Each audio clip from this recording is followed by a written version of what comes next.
CM Nayab Singh Saini सरकार के मंत्री ने अपनी ही सरकार पर गंभीर आरोप लगाए हैं, जिसकी वजह से एक बार फिर से हरियाणा के राजनीतिक गलियारों में चर्चाओं का बाजार गर्म हो गया है। तो क्या है पूरा मामला, अपनी इस रिपोर्ट में इसी पर करेंगे चर्चा। नमस्कार, मैं आकांक्षा और आप देख रहे हैं इंडिया पब्लिक खबर।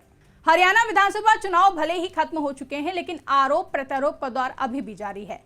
चुनाव के दौरान तो पक्ष विपक्ष के बीच खूब बयानबाजी देखने को मिली थी, लेकिन चुनाव के बाद हैरानी की बात यह है कि बीजेपी पर यह आरोप अब विपक्ष की ओर से नहीं लगाए गए हैं, बल्कि खुद बीजेपी सरकार के मंत्री की तरफ से अपनी ही सरकार पर यह आरोप लगाए गए हैं। दरअसल हरियाणा सरकार में कैबिनेट मंत्री अनिल विज ने सनसनीखेज खुलासा करते हुए अपने ही प्रशासन पर जान लेने की कोशिश करने का आरोप लगाया है। अब अनिल विज के इस दावे से हरियाणा की राजनीति में हड़कंप मच गया है। अनिल विज ने आरोप लगाया है कि हरियाणा चुनाव में प्रशासन ने उन्हें हरवाने की कोशिश की और उनकी जान लेने की साजिश रची गई।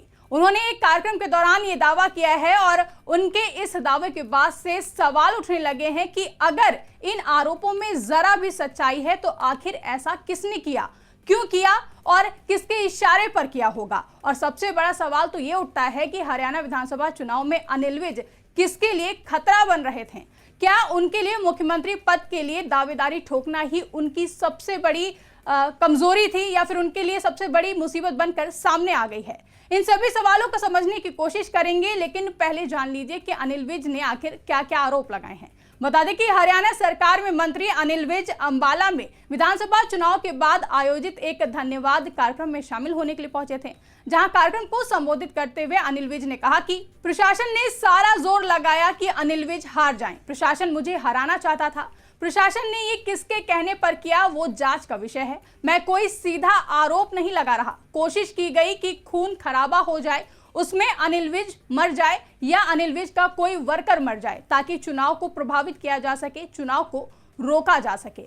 यही नहीं, इशारों इशारों में अपनी ही सरकार पर निशाना साधते हुए अनिल विज ने आरोप लगाते हुए आगे ये भी कहा कि नगर पालिका ने हमारी मंजूर की हुई सड़क भी बनाने से रोक दी, जो अब शुरू हो गई।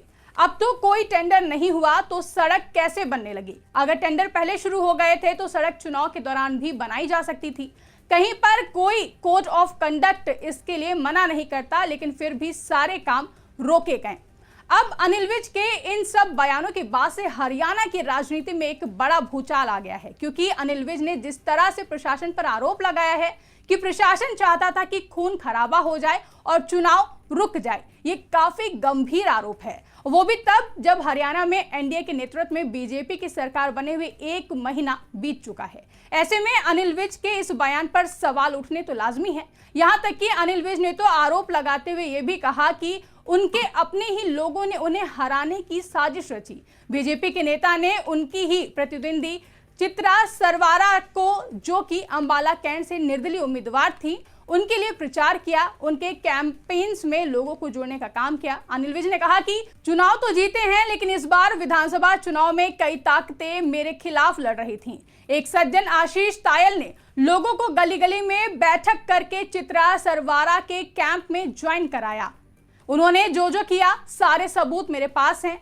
किसके कहने पर और क्यों किया ये मुझे मालूम नहीं। आगे अनिल विज ने कहा कि मैंने उनकी फेसबुक प्रोफाइल देखी, हर पेज पर मुख्यमंत्री नायब सिंह सैनी के साथ अपना फोटो अपलोड कर रखे हैं, ताकि अधिकारियों पर दबाव और कार्यकर्ताओं को प्रभावित किया जा सके। उनका मुख्यमंत्री के साथ क्या संबंध है मुझे मालूम नहीं, लेकिन मैं मंच से कहना चाहता हूं कि भाजपा के खिलाफ जो काम किया है उसके हिसाब से मुख्यमंत्री के साथ फोटो लगाने का उनको अधिकार नहीं है। उन्हें तुरंत ये फोटो फेसबुक से डिलीट कर देना चाहिए।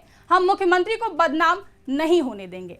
अनिल विज भले ही अपने इस बयान के जरिए ये कहना चाह रहे हैं कि वो मुख्यमंत्री को बदनाम नहीं करना चाहते हैं, लेकिन अनिल विज के खुद के दिए गए बाकी के आरोपों के बाद, यानी कि बाकी जो बयान दिए गए हैं, उनसे कयासों के बाजार तो एक बार फिर से गर्म हो चुके हैं। बता दें कि हरियाणा विधानसभा चुनाव में बीजेपी के कद्दावर नेता और कई बार मंत्री रह चुके अनिल विज की प्रतिष्ठा दांव पर लगी थी।